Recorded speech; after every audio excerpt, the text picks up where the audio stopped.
welcome to the early days of micromobility. I am very, very happy to have you on the podcast.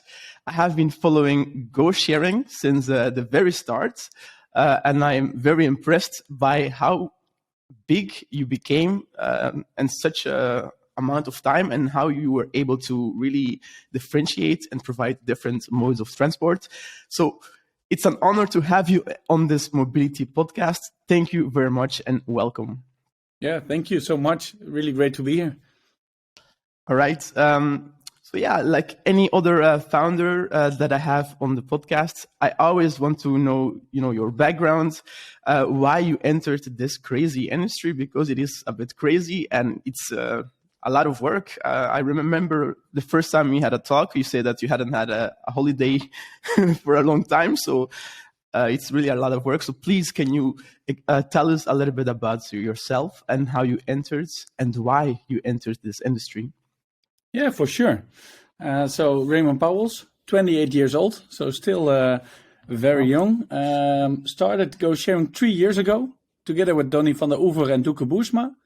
And it all started 10 years ago when I finished my commercial economics. My parents opened up a shop with electric bikes, electric mopeds, some small kick scooters, but that was more for the camper. It wasn't back then as we know it nowadays with big sharing companies. It was just for private use. And I was always interested in electric mobility. I really think already back then that it is the future. So they got multiple brands in the showroom, and one of them asked us if we wanted to join a commercial training and a workshop training. And I said, I want to join. Why not? Let's see how it works, and maybe it can help a little bit. And I think I still had 2 months of school. I did a training, and they offered me a job if I wanted to start to do the Benelux for EMCO. It's an electric moped brand in Germany. I first said no, because in my mind I wanted to go to Kuala Lumpur for a different job. Wow. Of course, my parents had a different opinion when I was 18 years old. So I started at EMCO. That's where it all started. First of all, I could start doing finding the dealerships in the Netherlands. So like traditional showrooms, car showrooms, bike stores. Was really interesting to learn. And after 4 years, we had more and more opportunities in sharing. So, for example, first customer was Emmy, then it was Emio, and now it's Go to Global. They made the first order for sharing vehicles. And it was interesting to see back then, when there was almost non-moped sharing, that 3 students had a great idea and they just went for it. At that moment, I was more on the export project, so more and more sharing, less just on the Benelux. And I had the opportunity to learn from all these entrepreneurs. And for example, I worked together with Jago, with Emmy, with Europcar, with Stella, great companies, all doing on a different style sharing solution. And back then we said, why not doing it ourselves? So that was 3.5 years ago, and we were looking how to do it, how should we do it, and we said, okay, if we're going to do this, we need to do it big, so like American style, make sure we get skilled. Well, for us, it's really the beginning, but at least we got really the skill in. And at that moment, we looked a lot into kick scooters, but back then they were like picked up every night. The lifetime of the vehicles wasn't long. So we said, okay, we really want to make a sustainable offering of shared mobility, not only by offering electric vehicles, but also making sure that the whole footprint of the offering is truly green. So we said we want to have mopeds, because with the mopeds we can have a lifetime of 5 years, which is totally different than, for example, the kick scooters. And we also do the operations 100% electric. We do it with green energy. So we really try to make every step in the process greener and making sure we really make some impact. Okay, that's quite interesting, because back then there was a scooter craze scooter companies were big, everybody was getting a lot of funding. So it's quite interesting that you looked at the industry, the sharing industry, and instead of doing the scooters like everybody else was doing, you actually looked at the sustainability of the actual business, and you decided to go with mopeds. But I guess, one of the reasons why you started with mopeds is also because of your background and, your experience, I guess. But so when you start a sharing business, you need to have, obviously, the hardware, but also the software. And as we all know, in mobility, if you want to enter this industry fast, because you need to enter fast, right? Yeah. We all start with white label. And then over time, obviously, you develop your own. So how did you start in terms of the software?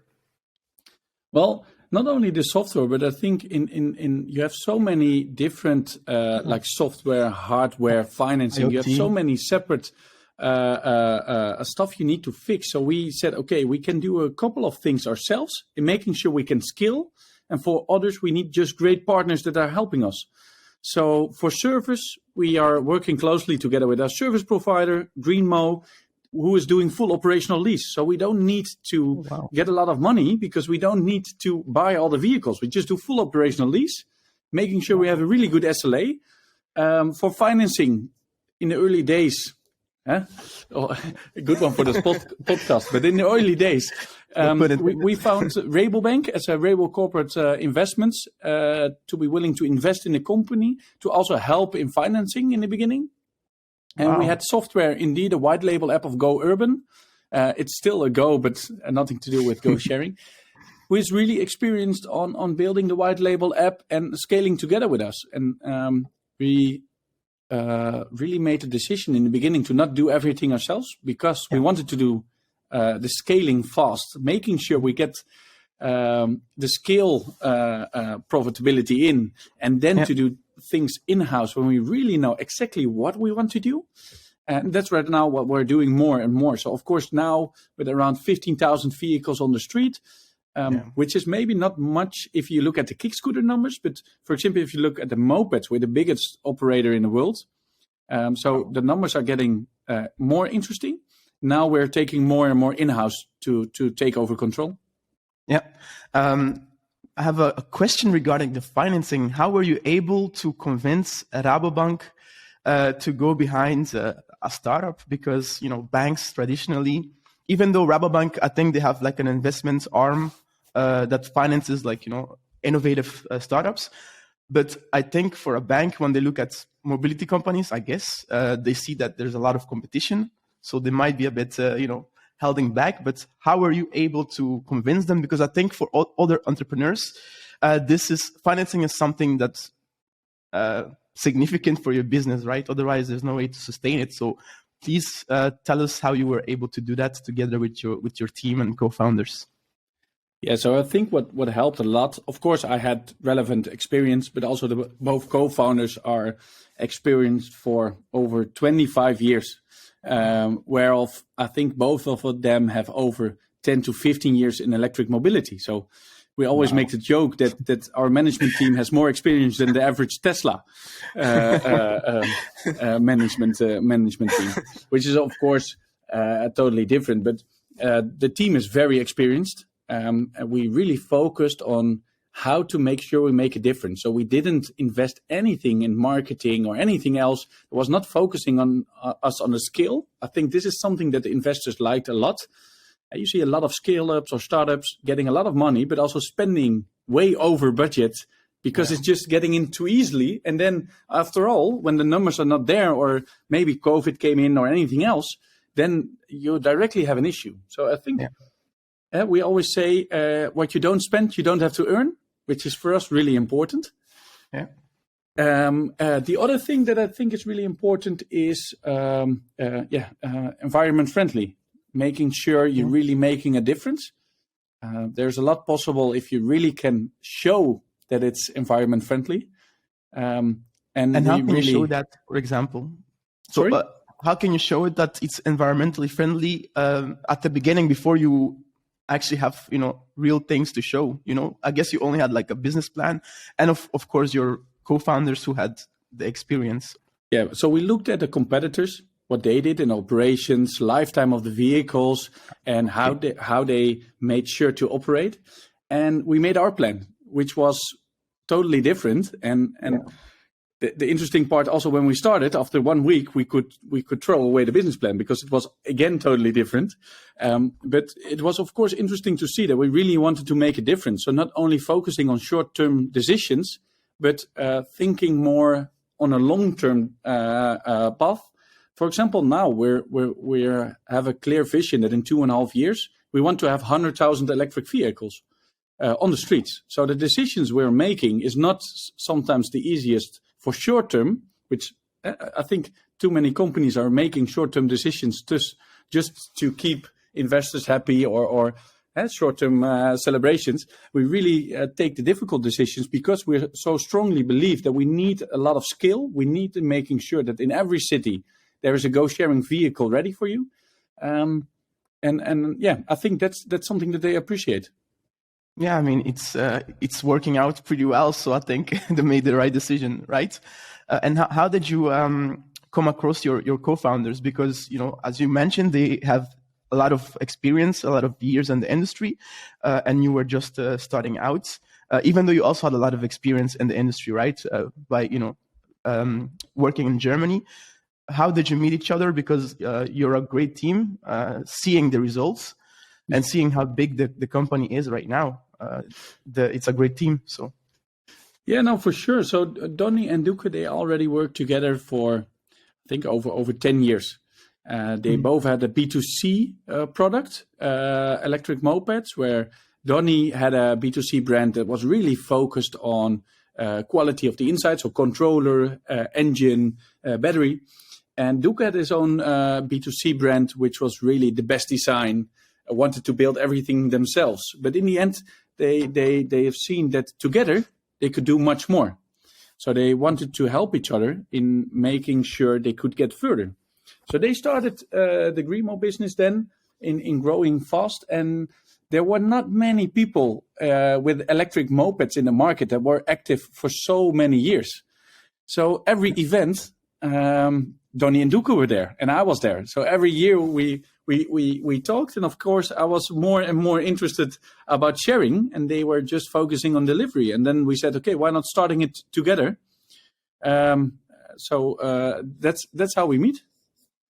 Okay, and when you decided to launch the company, what were the steps, the processes? Because, for example, the branding, Go-Sharing has a very good brand guidelines, the green scooters. I am from Belgium, and when I'm in Antwerp, I can spot a Go-Sharing moped from far away because of the great branding, right? These are things that differentiate you from others, right? How are you able to, what was the process that went into creating such a brand at the very start already? Yeah, so for the brand, we really wanted to keep it simple, but we've, at least in our opinion, we said density and reliability are most important for shared mobility. So why is still almost everyone keeping their own car? Because they cannot rely on shared mobility, that there's always one nearby. So how can you make sure that the reliability or the density is more than it in fact is? And then we said the color is one of the most important points, because if you have a bright green vehicle, which the funny part is in Rotterdam, the containers have the same colors, people recognize them and they are like, everywhere there's a vehicle, like everywhere. Yeah. Well, in fact, we have the same amount of numbers as the competitors if there is a permit, but everyone is thinking that there's more Go-Sharing. And we try to find more and more small points where we could make a difference. And I think the green color that we now even have on our electric Mini Coopers, that's just amazing. Last week I was on the road with the electric Mini Cooper, and everyone on the highway is just stopping and saying hi, and they love the color. Yeah, it looks good. So when you started the business, right, which city did you first decide on and launching first? Because I guess that also might make a difference early on, because you're starting out, you're learning a lot of things. We're always learning, right? There's always new things, and every city is different because the different culture, different mobility issues. So how did you choose the city to launch in, and why did you choose that city? What were the criteria? Yeah, really good question. So we thought it was strange that everyone was just starting in the big cities like Berlin, Barcelona, Rome, Paris, Amsterdam. And we said, of course, if you put it in an Excel and you would see the density of people living there, of course you will get to, for example, Amsterdam, but there are also 20 operators. You have perfect public transport. You can call an Uber, which is there within 2 minutes. So we said, why shouldn't we focus also on smaller cities where you cannot call an Uber? The public transport is not that good, sometimes even not available during the night. Not many operators can operate there because the costs are too high. And you really need to have a cost-effective operations, making sure you can operate there. So we said we want also to go to the smaller cities. So we started in Eindhoven, which is for the Netherlands still a large city, but if you put it to other countries, it's quite small. So around 200,000 people are living there. And we said we are going to do Eindhoven, but we're going to focus on a full region. So right now, we're not in Eindhoven, and I can call 5, 6, or 7 cities around that you never heard of, but we're also active. Yeah. Because people really appreciate it, that not only in the city center where the space is very limited, but also the spaces around that you have electric mopeds, because then you can really make a change that people don't take their cars, but just using a moped for a full ride. Because why should you take a car if you live a village next to it? To take a car to the city center and then take a moped, that's not convenient. Yeah. Exactly. Actually, I asked this question because, I did research about go sharing, right? And from my impression, it seemed as if you started with smaller cities and you became well known there, and you started to surround the bigger cities where the competitors are operating. And when you launch in those bigger cities, obviously everybody around it already knows about go sharing, right? So then it's easier to already have loyalty because people already know the branding. They see the green color. Because when I was looking at go sharing, I saw that they were coming up in smaller cities, and all of a sudden they were everywhere. It's like I missed something in between because you all of a sudden you were in so many cities, right? When did you decide to add a different mode of transport? So you started with mopeds, but at certain points you went into e-bikes, car sharing, e-scooters as well. Now, what's the decision that made you say, okay, maybe with only e-mopeds, we are not serving the overall needs of mobility of everyone. We want to really have a real impact, right? So we need to provide different modes of transport.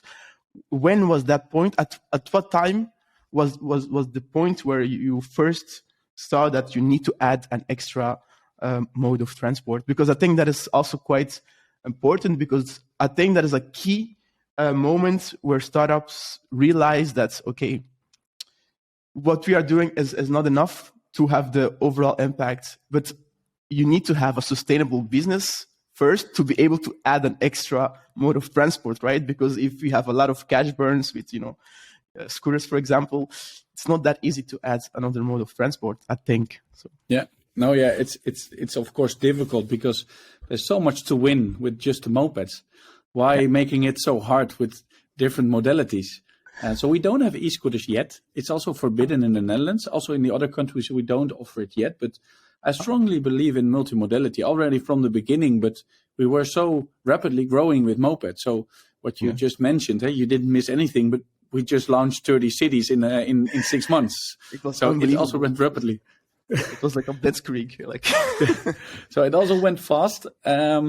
We got more in touch with municipalities. We heard more feedback from customers, and they really like the service. But one of the biggest complaints of the users is, I have so many apps on my phone.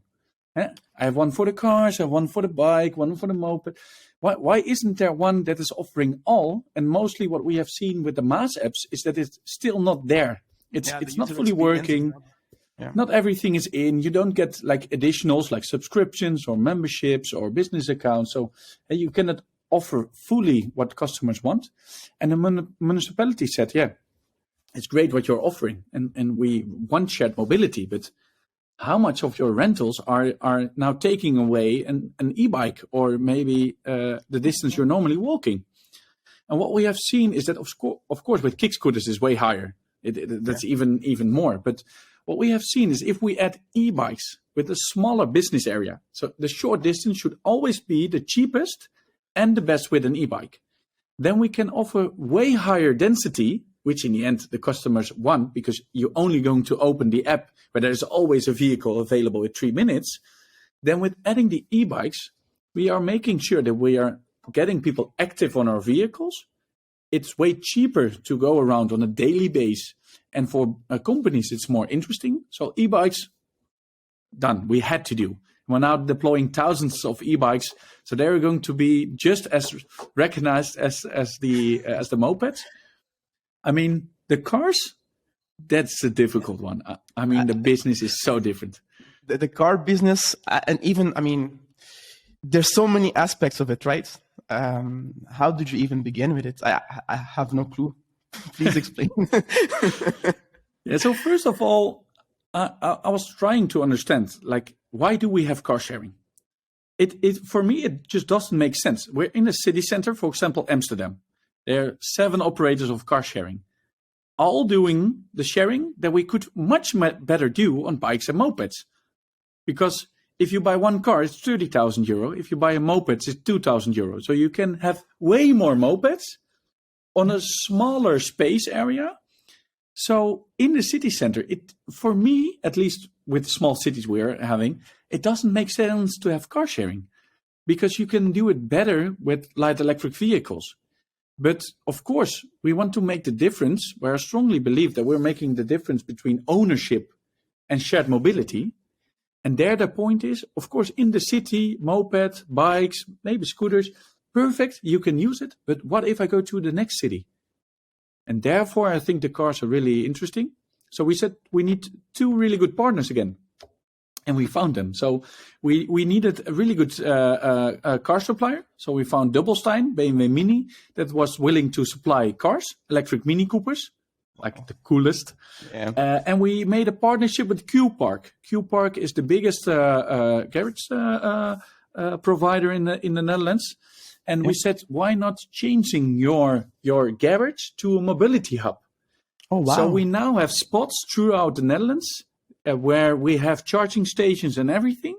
So you can use your bike or moped anywhere you want in the city, go either to public transport or to the car. Then you're taking the car because we're guaranteeing the availability of the car and go to the next city. And then you're really replacing your ownership of a vehicle to shared mobility whenever you want. So it was like the missing piece in our offering. Yeah, that's quite interesting because I hadn't even thought about the parking aspect of it, because you need to have dedicated parking spots, right? Yeah. So does that limit where the car can go in certain areas? They cannot park anywhere, or they have to always park at the Q-Park spot? Yeah, so you can park anywhere where you want, but to end a rental, it has to be in any of the Q-Park locations we're actively using. So it can be that you go to the ocean for a day, or you head to the beach. It can be that you're going to a meeting, but it can also be so many different options to use the car. And we see this more and more happening just because everyone is used to having a car themselves, or maybe from the company. But as it now looks like, at least in the Netherlands, people are not going to go back to the office 5 days. Yeah, so having a nice car in front of the house is nice, but if it costs 600 euro a month and only using it 2 days a week, then it's more interesting to use shared mobility always in your city. And when you need to go to another city, use a brand new electric Mini Cooper and just pay per minute. Really good. And in terms of the rental, the subscription, is there a difference between the car sharing and the smaller vehicles like the mopeds and bikes? For example, I assume if I would rent a car, maybe it would be for longer time, right? Maybe for like a half a day or like maybe even a day if I want to go to the beach. Do you have like a different rental subscriptions or, pay as you go type of options for the different modes, or is it all the same? Yeah, so the pricing is of course different. What we did for the cars, we made a small unlock fee, just in making sure that people are not going to use it in the city, because that's not why we offering it, and make it cheaper on a minute price. Okay. So we're now seeing that a lot of people using it around an hour. So the thing our idea is that people are not using it for a day. Because if you use it a day, mostly you need 1 hour to go and 1 hour to go back. So if we Exactly. can ensure that there is always a vehicle fully charged and ready for you, you will only take it an hour to go to work, and in the end of the day, an hour back to get home. So you don't need it the whole day. And that's the complete system. You're only paying for the amount of time you need the vehicle. So I think that's a really good difference. And the thing we're now going to test, so that's still not officially online, but Oh wow! So we are having the scoop. you are hearing this for the first time. Yes. We're going to do a test. It's unlimited driving for an e-bike, moped, and a car, 24 hours for €50. So with this offering, you can use shared mobility 24 hours, unlimited, like as much as you want, for just €50. Well, Whoa. if I now go to one of the normal rental companies and rent a car, I will pay more just for the car. Whoa. For €50, you can use it unlimited, bike, moped, and car? Bike, moped, car, 24 hours, including charging, including everything. Everything is included. That's amazing. Wow. And you know what is what makes companies that are multimodal, like Go Sharing and Tier and so on, very interesting, and also that gives them like a competitive edge over their competition, is the data that you have on the users, just because you offer different modes of transport, right?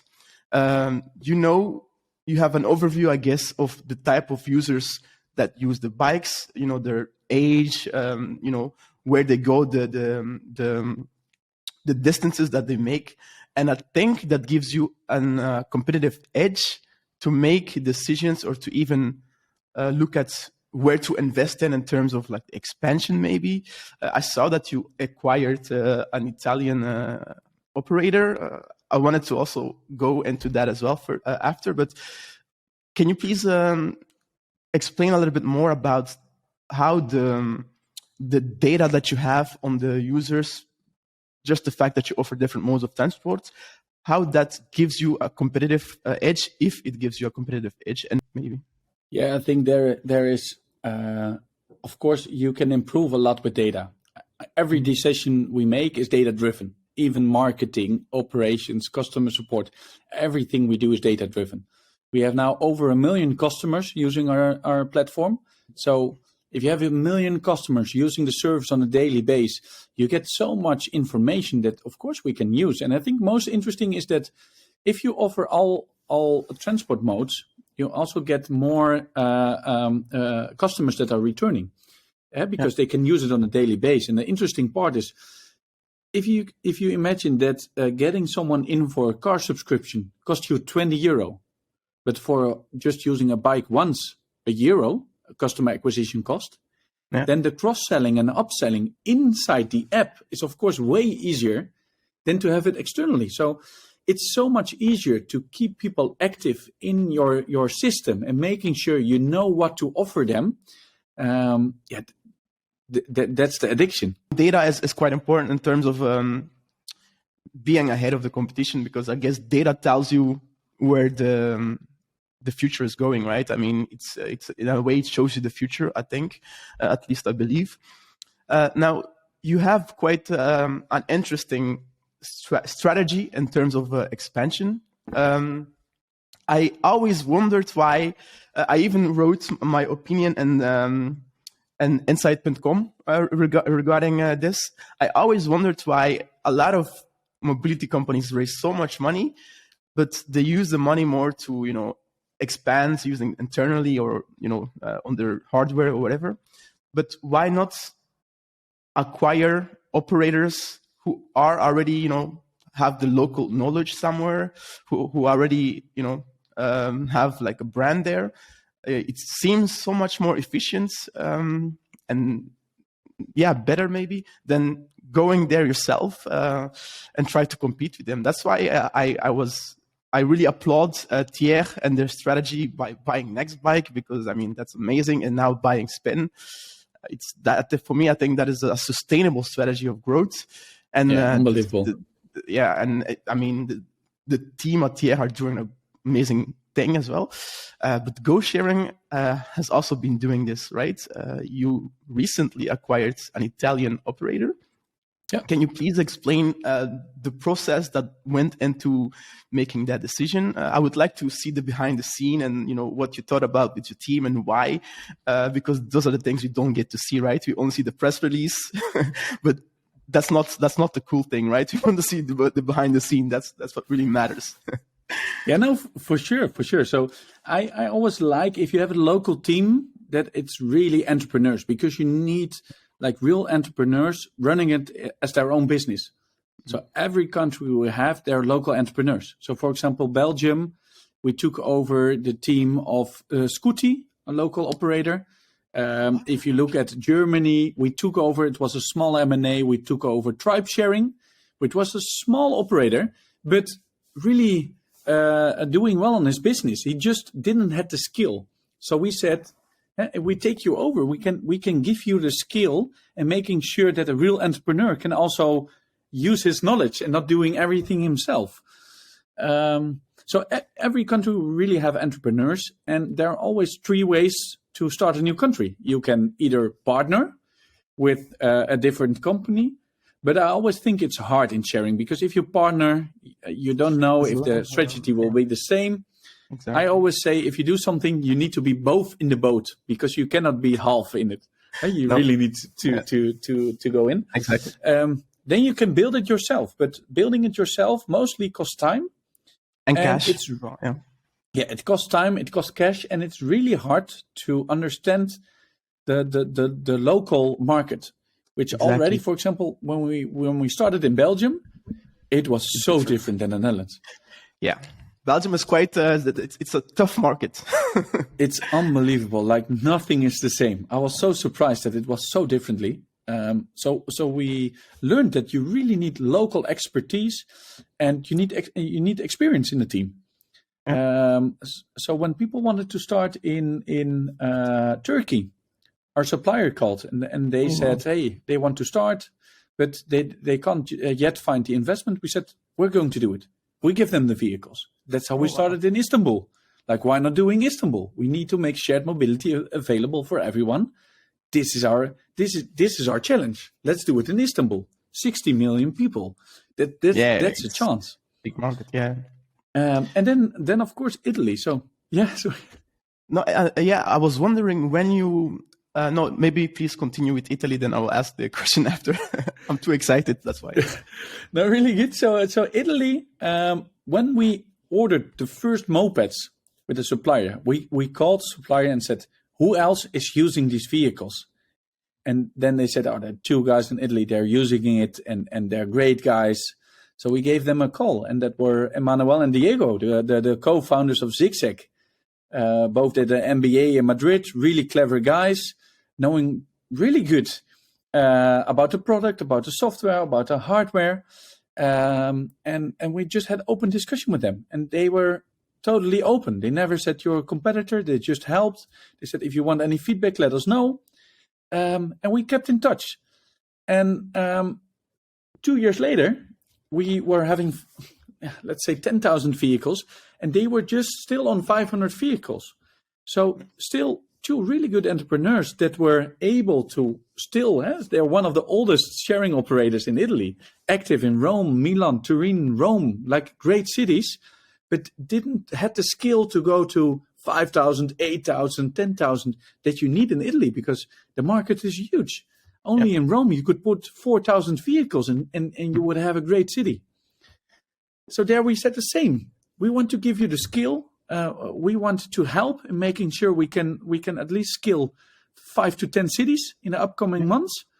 let's do it together. And quite soon after, we said, okay, let's do it. Let's make sure we can start and get also the scaling there.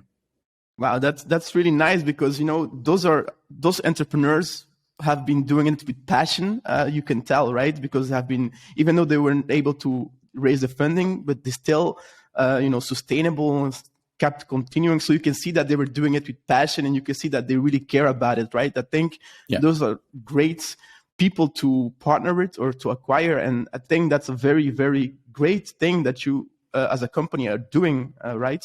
Because you take care of these people who are passionate, but it's also a great business move, right? Because they know the local business, right? So that's a genius move, actually.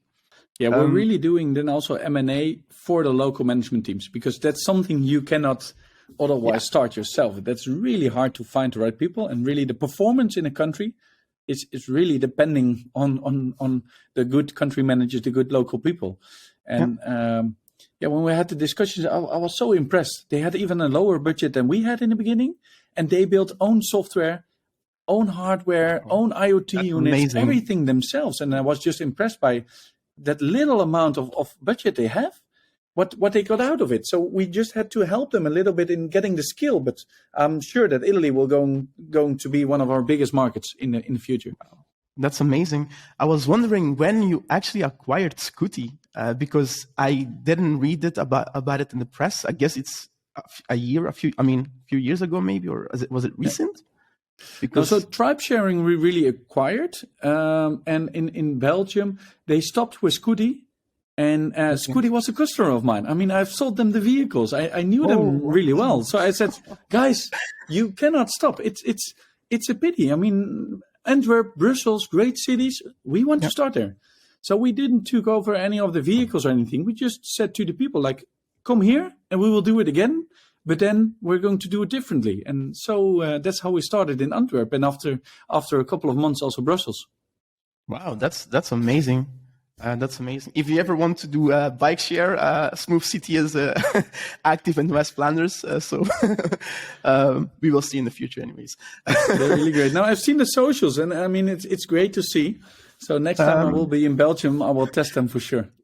I mean, you will get a promo code. So we do have a great green branding as well, right? It's amazing. But so I really love the strategy of Go Sharing, right? I can tell that the way you do business, how you do it, it's sustainable all over the line, right? The way you just explained how you even looked at the business at the beginning by looking at the current, scooter sharing and whatever. And the way you even, you don't acquire the mopeds, you look for partners, leasing partners. That is a sustainable way of doing business, right? And the way you expand to other countries is also very, very sustainable. So that's great. And I think that's something that is for the long term, right? Thank you. You mentioned, I think that is the way to survive and to thrive, for the long term. So when you look at the way the market is going, right, there's a lot of funding coming into the industry. I mean, I think every 2 or 3 weeks, another scooter company raises, 100 million or something. It's really crazy. And Go Sharing also raised around 60 or 70 million a year ago, right? Can you please maybe explain a bit the process that goes into raising such a big amount? And that was, I think, during COVID times. So that must have been tough. I guess to raise that amount during COVID times, you probably had the numbers to back up what you wanted to prove, right? I mean, that is what I think, but please explain, elaborate for us, because that's a cool thing to know as well. Yeah, for sure. So COVID was difficult for everyone. On the long term, it's really going to help shared mobility, as people are now more open to use shared mobility, seeing it as a real difference to their own car. But of course, if everyone works at home, then there's also no need for mobility. Exactly. So it was a really difficult time, and I still know the decision that we made together with the shareholders that we wanted to order a lot of mopeds. And we said, are we going to do it or are we going to wait? And together we really said we are convinced that this is going to work. So we ordered all the mopeds. And I think this really helped us now because we scaled so rapidly. Well, Yes. most companies were like waiting, like afraid of what's going to happen. And we kept going and kept going. And it was quite difficult, of course, because the revenue was lacking and you were just going and going. So there was it wasn't easy. And when we started around, we said our teams are not that big. And we don't have the biggest team as you're seeing with some other operators because we want to keep it lean and mean. We don't want to have too much cost. So we just have a small team. So we said... How many people do you have actually? I think it's in the hundreds, no? Or... Yeah, so in the HQ around 80 to 90. We have we have a lot of operations. So in total, we have around 300 people, but let's say 150 of them are like flexible operational workers that we all hire ourselves. So we don't do anything with external people. But it's still a small team if you look at the numbers that we're having on the streets. And when we did the financial round, I still know the discussion with Doeke. We said, well, to be honest, we don't have time to do this round. So we made the deal. We're only going to do it in the evening. So we did the full deal and all the discussions during the evening. So there was a new experience. I wouldn't do it again, but it was at that time really good. Mm-hmm. So yeah, of course. First of all, you're making the plan, showing the insights and seeing if there's any interest from the market. And we were quite surprised how much interest there was from the market. But we didn't just want it to go for the highest offer or anything. We really wanted to have an investor that is working with us, making sure we had really an experienced team that could help us to the next level.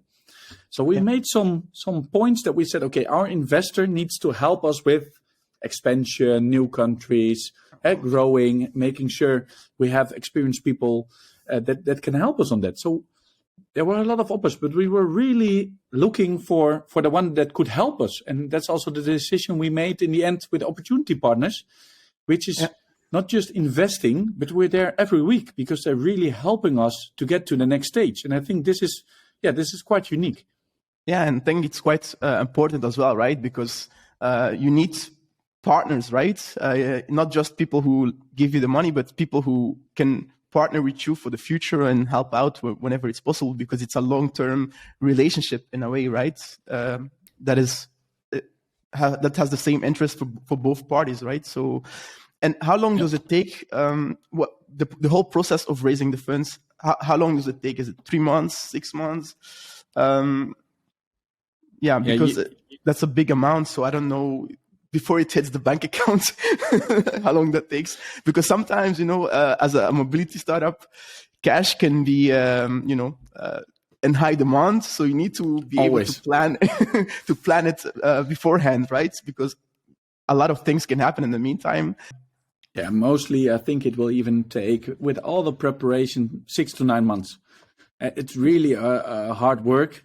With a small team. So if the team is a lot bigger, I think you can do it faster. But we said from the beginning we want to do it quick, because every minute we spend on the round, we're not spending on our business, which is highly growing, has a lot of challenges. So we did it, I think, in the end in 4 to 5 months, doing the preparation, the round, and I think it took another 1 to 2 months before everything was signed and continued. But it went quite fast. Yeah. Wow. Okay. Yeah, that's pretty fast when I look at the things that I've read online. So you raised around 60 or 70 million a year ago, right? Or almost a year ago, I think, in April or something. Yeah, 50 last April and a 10 million a year before. Oh wow! Congratulations. Obviously, you use the money very well. Looking at all these mopeds all over Belgium and other countries and the car sharing. Do you have any other plans of another funding raise in the near future? Because when I look at the other mobility startups, it seems as if they are raising every 4 months, actually, which is not the case for like go sharing, of course, because the business is more sustainable and it's different, I think, right? But do you have any planning of a new funding round in the near future? Yeah, for sure. So the plans are always there. I'm glad that we don't have to do it every 6 months or 8 months like most companies. So we're really strict on the spending we're doing in making sure we don't need that much funding, because otherwise you're diluting, and you want to still be at your business. So of course there's plans to get another fund round and making sure we can scale even faster, as also the market is getting more mature. Of course, this is needed. So plans for sure, but only to really focus on the business. So I think public affairs is more and more important. Software is really important. Operations is important. But I also like new projects. So, for example, we do a lot of test small, scale big. So charging solutions, operation solutions, software solutions. We really like to test with a really small budget, and if it works, we scale it all over. Oh wow! Okay, yeah, that's a great thing. I actually have 2 questions regarding this. One question is might be a bit controversial. It's about SPAC. I'm sure you heard about SPACs. I think never heard of it. No. I think some mobility companies in Europe are preparing to do a SPAC, in the future, or even in the near future. Is that something that Go Sharing sees in the future of doing like a SPAC? And in the future, I mean, like in the near, like 2-3 years, for example, or that's not even on your thoughts, or is that like an aspiration that's you and your team have? Yeah, so I've seen many companies doing it. I think the stock market is quite hard at the time because of all the uncertainties. So at least for the upcoming time, it won't make sense to do anything on the stock market. So we would rather do it ourselves, just with a new round. So I think in the near future, it wouldn't be interesting to do. Yeah.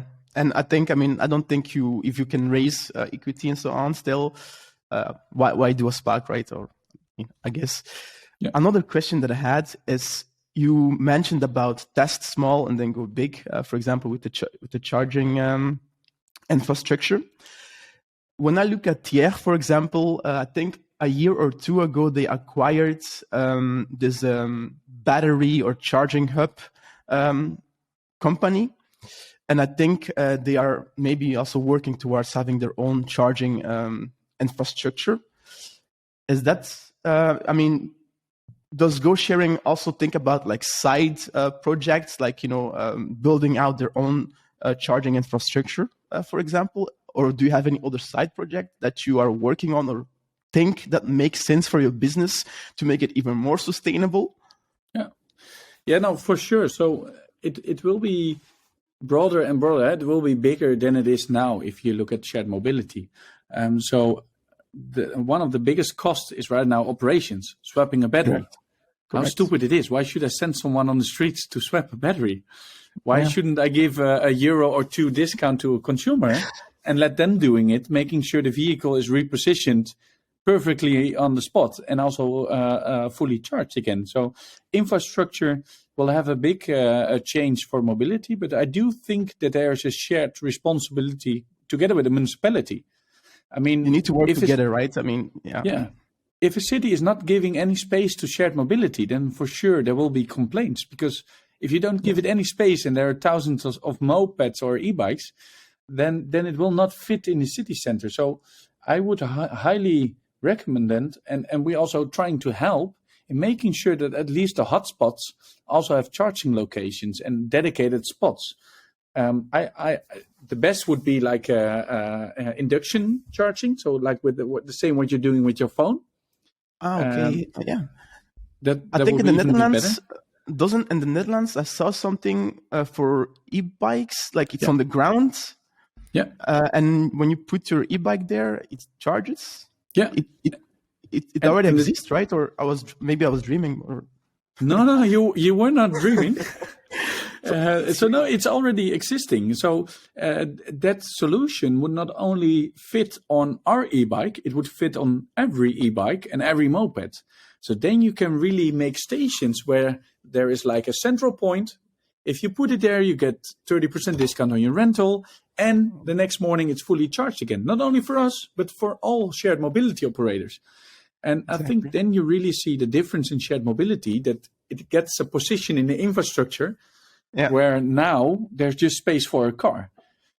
So I hope in the upcoming 1 to 2 years, there will be a big difference there. And we're strongly going to help. Yeah, I mean, the company that is doing that, congrats on that, because it will make a difference for the whole mobility industry. Maybe they will get acquired by Thier next because Thier is buying up everybody. Because we had a great discussion of almost 1 hour. It was amazing. Before we go to the end, I want to know the plans of Go Sharing, because let's be honest, you are the biggest on the European continent already. Now you are also in Turkey. But do you have any plans of, expanding over the ocean, maybe going to the United States, which is a very different market because they love their big trucks. And also the road infrastructure there is very different than here. Yeah. And do you also have any plans of going to the United Kingdom? They are very strict when it comes to the regulations there, and they like to really keep it. It's a tough market, I think, when you look at the London trials that happens over the summer. So, do you have any other plans besides, the continent of Europe, which you are already acquiring? Yeah. So for sure, I think it's a global game. So we want to conquer the world. It's just a question which steps to take to get there. So my dream would be to start in US. I mean, I would love to do it, but it won't be easy. And if so, we really need to be in the next stage. Yeah. I mean, easier would, for example, be Asia. I mean, we're active in Istanbul, so if we go over the bridge, then we at least have the second continent. So that's a big market, right? Asia. So that could be interesting. But of course, we would really like to go to a new continent. But there's still a lot to win in Europe, where the conditions and the regulations and also the allowance is much better. You can park everywhere. There's regulations. People used to drive bikes or mopeds. So there's still a lot to win in Europe. But for example, UK, we look at it weekly, monthly to see what there's possible. But it's strict. And the hardest thing is for mopeds in the UK, you need to have a motorcycle drive license. Mm-hmm. So it's not just that everyone in UK can use a moped. So it would rather make sense for kick scooters, for bikes. And I mean, London is difficult with all the different regions, and it's really hard. And the licenses, that different licenses. I mean, it's a tough market, right? But maybe if there are any e-moped startups in London, watch out, you might get acquired. Okay, so before we end this discussion, we briefly touched on the subject of e-scooters. You mentioned that you don't have them yet, which means that you are thinking of adding e-scooters as well. Maybe, I guess. When are you thinking of adding them, and are you going to add them in specific markets, or is it like a rollout for all over? I guess in Holland, they are not allowed yet, I guess. No, so in the Netherlands is a special country because they're not allowed. I think it's the only country in the world where they're not allowed. And there we have a really strong position because we're active in 39 cities. So, of course, the question is, if it will be allowed, what will we do? But I really think that e-bikes will be the big winner. So I would strongly push for e-bikes rather than kick scooters. But in the end, it is about density. So and density you can also make with kick scooters. So the question is really, will we do it ourselves, or will we partner with maybe a good kick scooter company? And both options we're looking into, and I do think that it's an interesting market. Yeah, and I guess the reason why you want to add e-scooters as well is because you see maybe that there is demand for the short distances.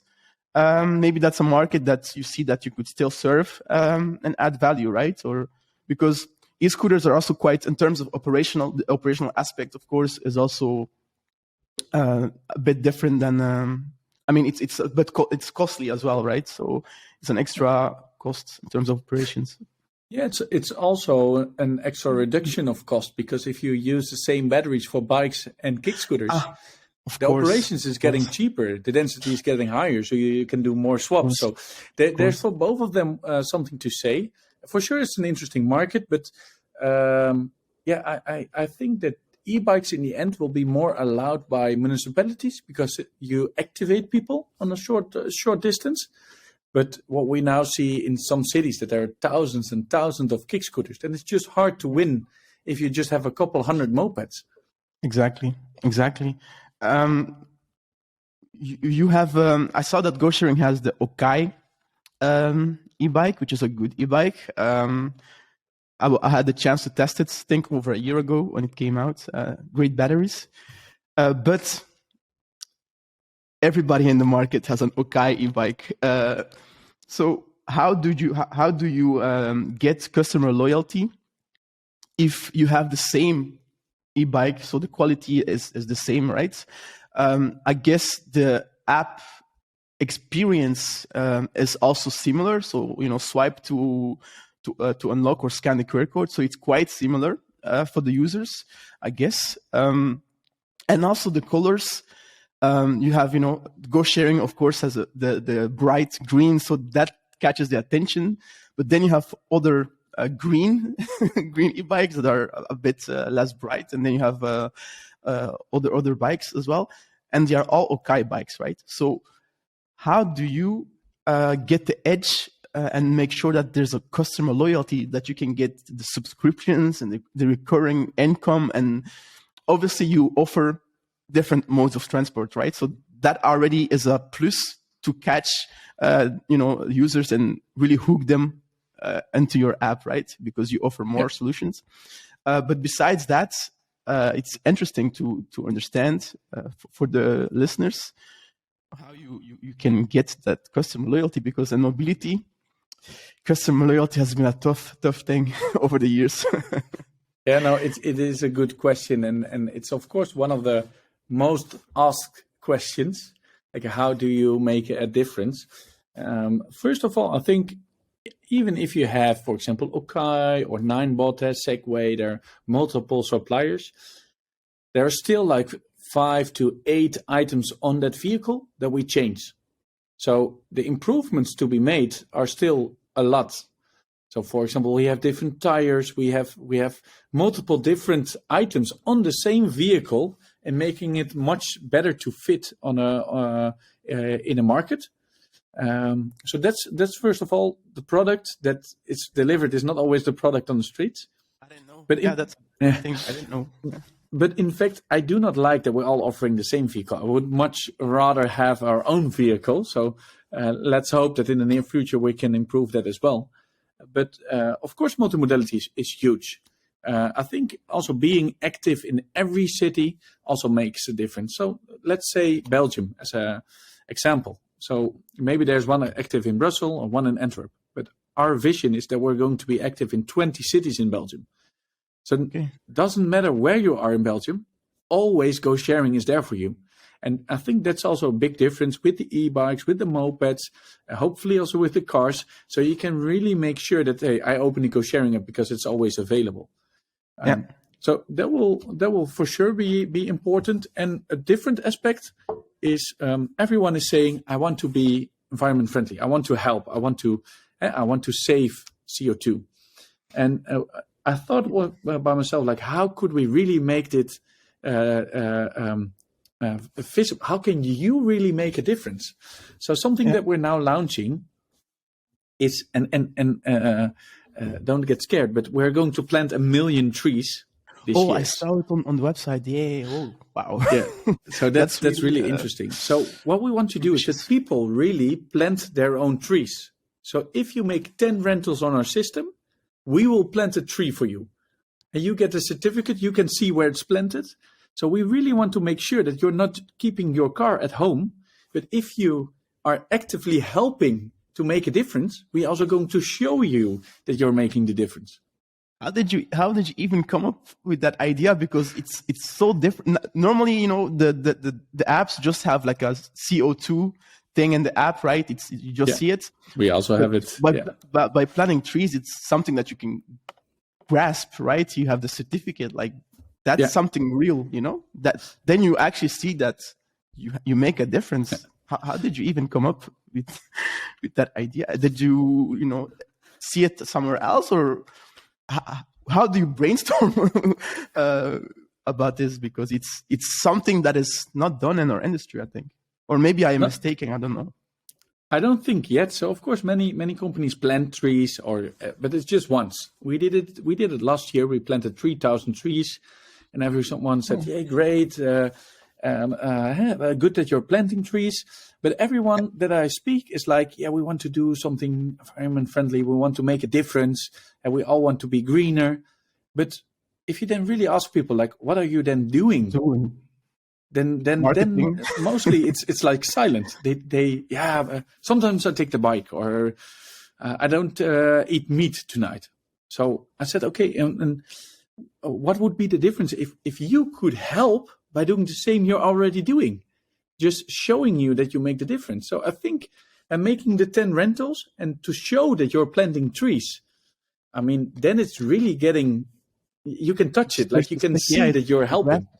And where do you plant these trees, or how do you even go into the whole process of planting trees? I know we were almost at the end of the podcast, but now when you came up with this, I am so interested in this because it's the first time I hear it. Right? Like, where do you plant these trees? So of course you need these trees? You need a lot of space to plant 1 million trees this year. So we found a spot. We could choose a lot of projects. So we took a look at a lot of projects because I really wanted to have a project where you can really see it. So we have pictures. I said if we plant 100,000 tree, I want to go there myself. I want to see the project, making sure the trees are planted. So we're now planting them in Kenya, which is a really nice project where we're planting the trees, but it's also not only one type of tree. So it's really well thought of the project that it's really ecological working. We also offering people to work there.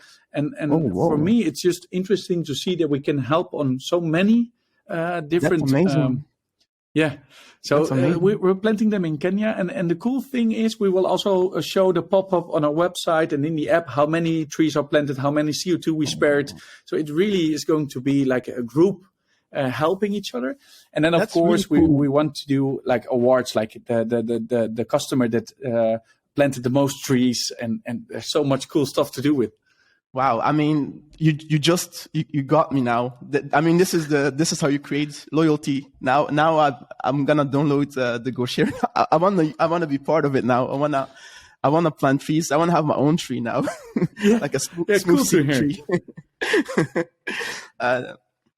Wow, I mean, this really caught me off guard because it's an amazing project that you're doing. It's maybe you should advertise it more because this is something amazing. It's the first time I hear it. Yeah, that's great. Yeah, now we're just starting with it, so I really like your reaction. It really caught me off guard because it was the first time I hear that like a mobility company is not only just doing marketing, but you're actually planting trees. You're doing something something real. I mean, not that the others are not doing something real, but I mean, you really like doing something that you can grasp. Thank you. Yeah, it was also, we had the discussion with different companies like, hey, we want to plant trees. Can you help us?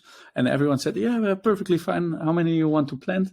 We said, yeah, around million, maybe 2 million, 2022.